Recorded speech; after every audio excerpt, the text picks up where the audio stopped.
I'm gonna tell you exactly how to get rid of that annoying VCRUNTIME140.dll was not found error. This usually happens because a specific part of the Visual C++ redistributable package is either missing or got corrupted during an update.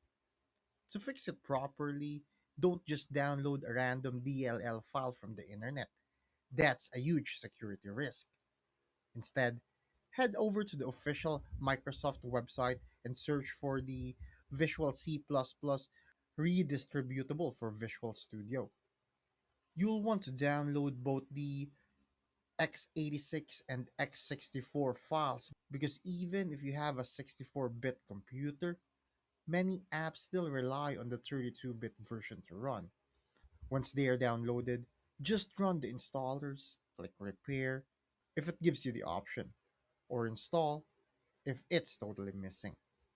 If that doesn't work right away, you can also try running a quick sfc slash scan now in your command prompt to let Windows repair its own system files. After a quick restart, that error should be completely gone and your software should launch perfectly. Thanks for watching. Make sure to subscribe for more useful content.